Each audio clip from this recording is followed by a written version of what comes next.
Bonjour à vous. J'ai grand plaisir aujourd'hui de retrouver Christian. Bonjour Christian. Bonjour Gabriel, bonsoir Gabriel. Et c'est plutôt bonsoir à cette heure-ci, fin de journée sur Nancy. Tu es venu nous rejoindre dans le cadre d'une formation en soins énergétiques. Est-ce qu'on pouvait le dire? Exactement, oui, c'est une formation qui m'intéresse énormément parce que j'ai déjà une petite formation en énergétique et je souhaitais la compléter, la parfaire, voilà. Voilà, donc Christian est avec nous pour la semaine et nous en profitons pour ce petit témoignage ou ce grand témoignage, on va voir, autour de ton processus en 21 jours de pause alimentaire que tu as réalisé cette année. Au mois de juin. En résidentiel et... Oui, du 15 au 29 juin. Oui. Voilà, résidentiel. Et tu avais fait une semaine à distance Skype une semaine de Skype après, donc voilà. 3 semaines. Donc tu as eu cet enrichissement d'avoir les deux approches, et résidentiel en immersion au sein d'un groupe, tout à fait. Et à distance Skype à raison de 2 séances par jour sous ma guidance. Oui. Qu'est-ce qui t'a amené à ce processus? Qu'est-ce qui a fait que tu as voulu vivre cette expérience? Je vais dire tout simplement mon chemin de vie. Le déroulement de ma vie m'a amené progressivement à arriver à ce point. Voilà. Donc depuis que je suis né, j'ai toujours été intéressé par la vie, le pourquoi de la vie, les questions fondamentales de l'existence. Et en touchant ces questions, en allant au cœur de ces questions, on touche à l'existence, la vie et son respect. Donc j'ai d'ailleurs connecté dans ma vie 41 années d'enseignement. C'est ce que j'allais dire. Oui. C'était déjà beaucoup cette dimension-là dans le cadre de ton travail qui était... Oui, c'est ça, de biologie, géologie. Voilà, donc enseignant en biologie, tu étais au cœur du vivant là. Au cœur du vivant, oui, mais le vivant aussi au niveau relationnel. Cette relation permanente avec des adolescents, puis après des presque adultes. Et donc, fondamentalement, faire comprendre toute la beauté de la vie. Et quand on comprend la physiologie, les mécanismes, etc., le fait de comprendre, ça permet aussi d'aimer. Donc concrètement, qu'est-ce qui t'a amené? C'était une extension de tes orientations et activités professionnelles, mais aussi personnelles, parce que tu aurais pu t'orienter dans une autre discipline. Oui, j'ai failli aller vers la médecine, et puis c'est quelque chose que j'ai arrêté tout de suite à cause de ma sensibilité. Donc moi je suis plutôt dans le respect de la vie, c'est-à-dire voilà, et dès que...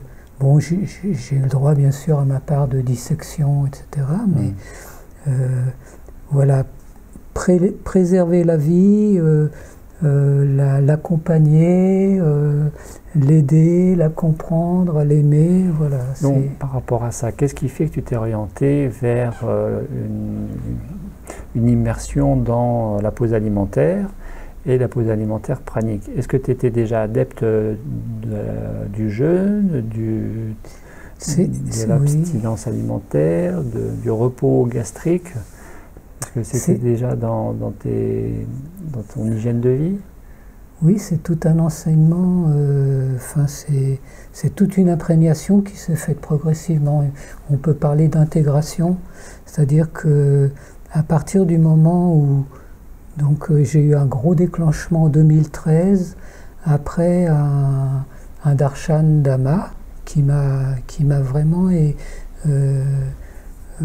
ému, motivé, ouvert au niveau du cœur. Et donc, pour répondre à ta question... Darshan, pour ceux qui ne connaissent pas. Ah oui, darshan, pour ceux qui ne connaissent pas.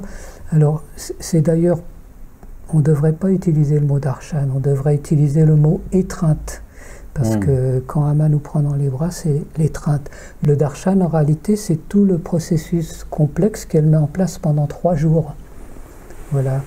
Et donc, oui, à la suite de ça, c'est une forme de nourriture, de torrent d'amour qui déferle et qui ouvre. Et dans son corps, d'un seul coup, on sent que la nourriture qui va aller du côté de la viande, voilà, des choses, on commence à la sentir lourde. On commence à sentir que dans son corps, c'est une gêne. D'accord. Moi, j'ai ressenti comme une gêne. Donc à partir de 2013, et ce darshan Amma, voilà. Qu'est-ce qui s'est passé? Ça m'a éveillé, ça m'a fait comprendre que la vie, c'est quelque chose de magnifique, c'est quelque chose de précieux. J'ai compris aussi que peut-être j'avais été quelque part un enfant aimé, mais pas tout à fait comme il le souhaitait. Donc voilà. Et puis tes parents. Les parents, on va dire les parents biologiques. Oui. Les parents biologiques, ils sont sur cette terre et, à mon sens, aujourd'hui, ils font pour le mieux. Bien sûr. Voilà, et c'est pas forcément le ressenti de l'enfant. Voilà. Donc, tout doucement, il y a eu cette approche qui a fait que dans le corps, il y a des choses qui sont remontées et j'ai eu ce besoin d'allègement, d'aller vers une nourriture plus légère, etc. Puis après, il se met en place des synchronicités de rencontres avec des superbes lectures, avec des superbes films, avec des jolies personnes. Donc j'ai suivi un peu l'enseignement de Yann Lipnik, de Stéphane Cardino, j'ai lu énormément Daniel Meuroy, je me suis intéressé aux écrits et puis à tout ce qui était de l'expression d'Hildegard de Bingen, et puis cette ouverture vers la nature, vers la poésie, vers la musique, vers les choses qui nourrissent, mais pas seulement avec une nourriture conventionnelle, mais une nourriture du cœur et du corps. En tout cas, en termes de nourriture conventionnelle, avant de démarrer ce processus, tu as préparé cette oui. à la fois réduction du bol alimentaire, la quantité, mais à la fois l'amélioration qualitative, qui s'est passée sur 2 ans, c'est ça? 2, même 3, parce que j'ai eu le privilège de rencontrer Thierry Casasnovas au cours d'une retraite qui durait 1 semaine, où on était initié à la qualité de l'alimentation crue, vivante, variée, et donc on passait assez rapidement au jus, voilà, à l'extracteur. Et oui, ça a été un... C'est vrai que ça fait partie des étapes préparatrices possibles, qui est de passer non seulement au cru quand il n'y a pas de problème de digestion, mais aussi à la phase liquide. Bien, très bien. Comment ça s'est passé ce 21 jours alors? Ce 21 jours s'est très bien passé. J'avais regardé beaucoup de tes vidéos qui expliquaient les mal-être que l'on peut avoir, les ressentis des fois un peu, voilà, des choses un peu, les nausées, les choses comme ça. Mal-être, c'est un petit peu excessif peut-être. Ouais. Mais tout au moins désagréments, oui, quelques désagréments, oui. Classiques de la détoxination qui ne sont pas communs et pas systématiques à tout le monde.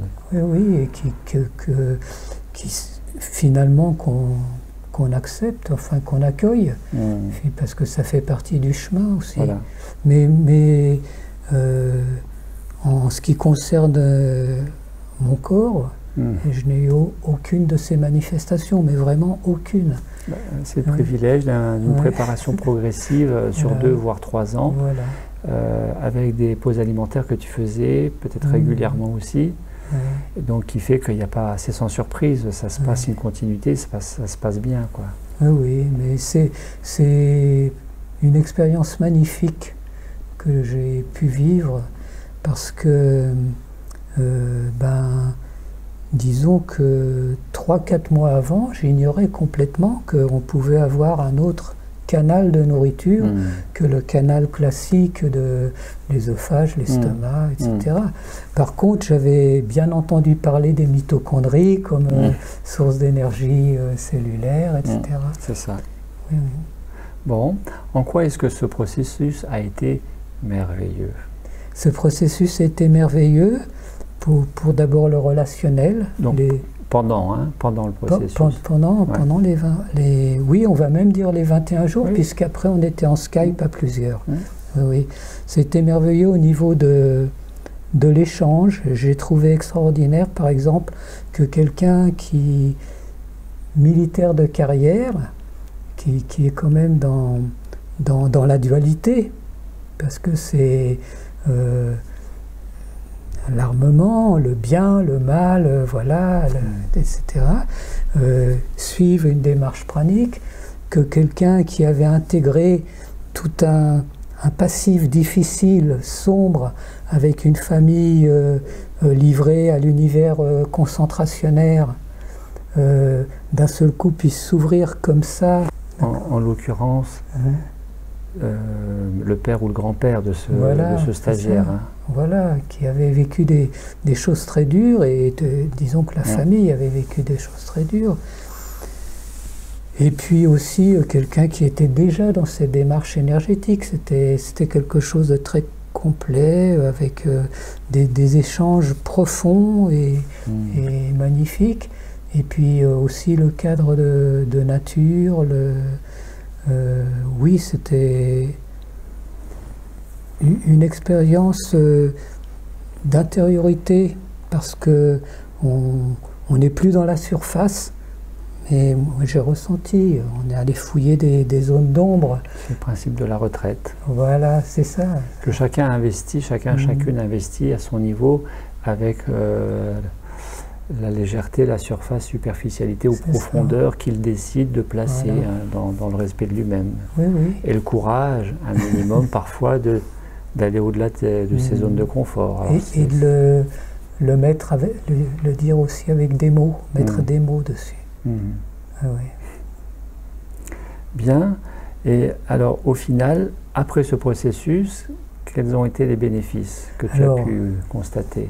Multiples. Bon, d'abord 5-6 heures de sommeil par nuit, donc ça libère énormément de temps pour la création, peinture, musique, nature, jardinage, s'occuper des petits-enfants, aller vers les gens, voilà. Donc ça, c'est déjà quelque chose de merveilleux. La joie du cœur en permanence, vraiment. Aujourd'hui, mon chemin, c'est d'être heureux et de rendre les gens heureux autour de moi dans la mesure de mes moyens.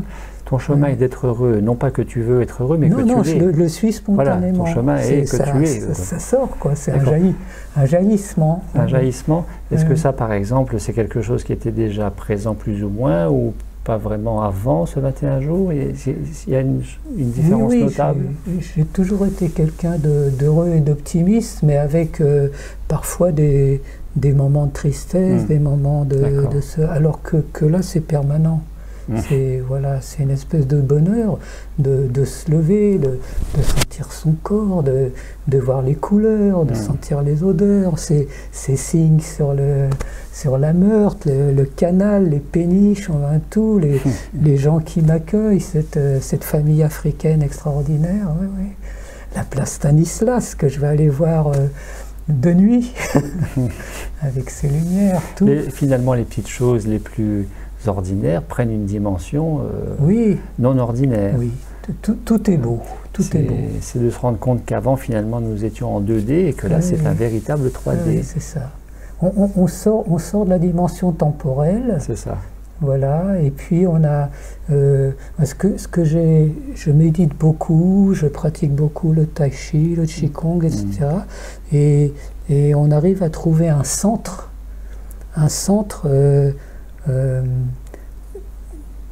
par exemple dans la respiration. La respiration, c'est une vraie nourriture.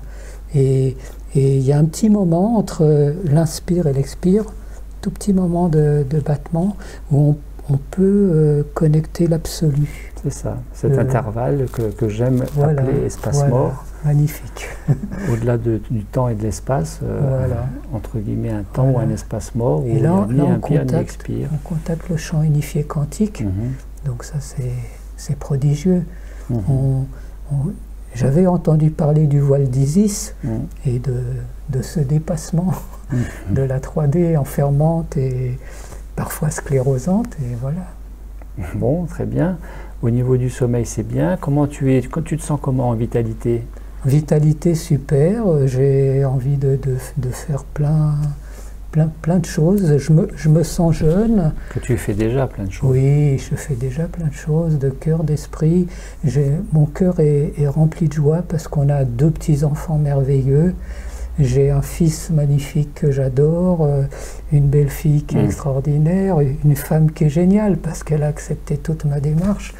Oui. Alors je pense à ce film merveilleux de Bellini, La vie est belle, où il part avec son petit garçon dans un camp de concentration. Il lui fait croire que finalement il est dans un jeu et l'enfant est protégé, il ne voit rien, quoi. C'est ça.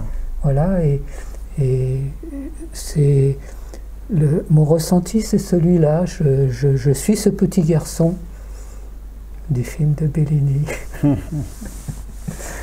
Donc, en termes d'alimentation, tu en es où aujourd'hui? Depuis le mois de juin, juillet, août, septembre, octobre, novembre, au bout de 5 mois, quelle est ton alimentation? Alors, j'ai complètement arrêté de manger jusqu'au 1er août. Au 1er août, j'avais faim, je buvais des tisanes, des choses. Ça veut dire qu'au-delà du 21 jours, tu es resté 2 mois sans manger? Voilà, je suis resté un mois et demi vraiment sans alimentation. Au bout d'un mois et demi, j'ai senti que peut-être que quelque part, le chemin que j'avais suivi pendant des dizaines d'années, c'était celui de l'alimentation conventionnelle, et que être heureux, ce n'est pas se priver si on a une envie. Donc si des fruits secs me faisaient envie, un jus à l'extracteur me faisait envie, un fruit me faisait envie, ou alors si j'allais chez des gens, des personnes qui avaient cuisiné quelque chose avec amour, etc., avec tendresse, l'offraient, voilà, eh bien, voilà, il n'y a pas de... c'est juste. Tu prends place, tu prends part, voilà, je partage, je suis dans la convivialité, voilà, j'en suis là aujourd'hui. Donc grosso modo, qu'est-ce qui peut se passer? Parfois, je suis 2-3 jours complets sans manger, rien, c'est-à-dire boire, voilà, ça c'est important. Boire, voilà, de l'eau, s'hydrater. Et puis après se nourrir de musique, de peinture, de dessin, de contact avec les gens, de relationnel. Et puis si mon épouse a fait une préparation vraiment qu'elle a fait avec le cœur, tout ça, je me mets avec elle et puis on partage. On partage, mais elle va manger son assiette, mais moi je vais picorer. Voilà, et faire plaisir à tout le monde. Alors picorer, non pas par privation, restriction, mais plutôt parce que finalement... Par amour, oui, par douceur, pour être bien avec les gens. Mais est-ce que tu as faim? Non. Non, donc tu ne manges pas par faim? Non, c'est pas par faim. Voilà, c'est ça la question. Par empathie, par élan du cœur.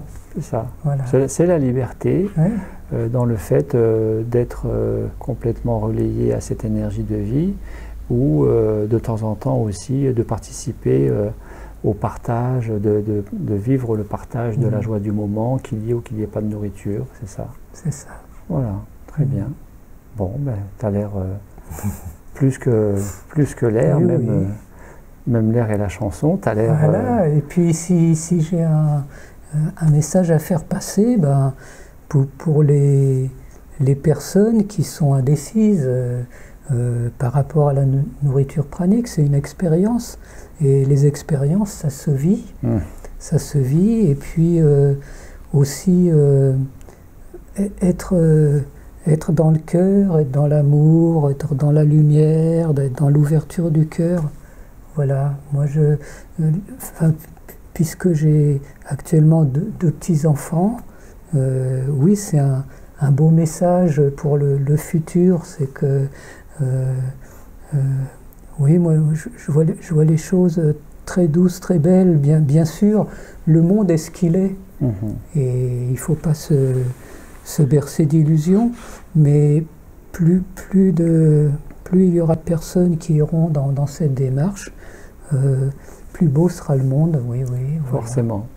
Voilà. Beaucoup d'amour, beaucoup de lumière à tous ceux qui verront ou écouteront cette vidéo. Ton témoignage. Voilà. Donc j'allais te demander, mais tu viens de le faire, Oui. si tu avais un mot pour la fin et peut-être quelque chose Oui. à communiquer, suggérer. Oui, moi les paroles du Christ. Aimez-vous les uns les autres, simplement, aimez-vous. Aimez la vie, aimez-vous vous-même, aimez les autres.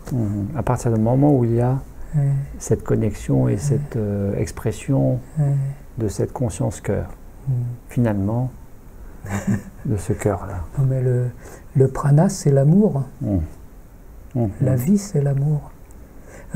Ama, quand on lui demandait quelle était sa religion, il disait moi, j'appartiens à aucune religion, mais si on me demande ma religion, c'est l'amour. C'est ça. Bien. Est-ce que tu souhaitais encore ajouter quelque chose? Non. Quelle est la qualité de ton sommeil? Est-ce que tu dors profondément sur ces 4-5 heures? 4-5 heures comme un bébé. Est-ce que tu dors profondément ou est-ce que tu dors un petit peu semi-endormi, semi-éveillé? Est-ce que tu as complètement décroché? Très profondément. Très profondément. Très profondément. Et en plus, je me souviens, malgré ce sommeil très profond, énormément de mes rêves. Ouais. Que tu n'avais pas cette possibilité avant? Je l'avais un peu travaillé parce que j'étais rentré un petit peu dans des démarches chamaniques, etc. Ouais. Mais là, vraiment, oui. Et puis, c'est pas la partie du rêve de fin de sommeil qui est souvent un petit peu une décharge des choses de la journée, tout ça. Mais c'est vraiment le cœur, le cœur de la nuit. Ouais. Christian, est-ce que ça t'arrive d'être fatigué? Comment? Non. Non, actuellement, non. Avant, oui. Avant, quand tu mangeais? Oui, avant, quand je mangeais. D'ailleurs, quand je reprends un peu d'aliments pour faire plaisir à des personnes, je peux ressentir ce phénomène postprandial d'un peu de lourdeur. La densité. Voilà, une densité, un décrochement. Une densité, voire une baisse de la vibration. C'est ça. Qui ramène en bas. Oui. Ouais. Bien, très bien. Ma foi, très bien, très bien. Donc, qu'est-ce qu'on peut te souhaiter? Sinon, est-ce que tu as l'impression d'avoir pris un certain envol ou un certain cap, un certain virage dans ta vie? Oui. J'ai accompagné mes deux parents qui sont partis assez récemment. Mon papa en 2016, ma maman au mois de mars dernier.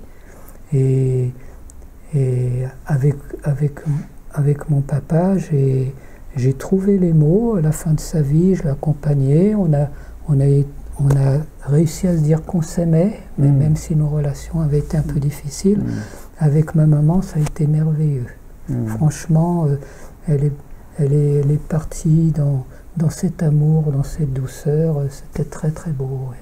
Et je pense que toute cette démarche d'allègement du corps par la méditation, par la nourriture de plus en plus légère, etc. C'est important. Oui. Nourriture sattvique. Et la nourriture sattvique avec la musique sattvique. Oui, oui. D'après la tradition indienne ayurvédique. Exactement. Bien, merci Christian. Merci Gabriel. Et merci à vous et à bientôt.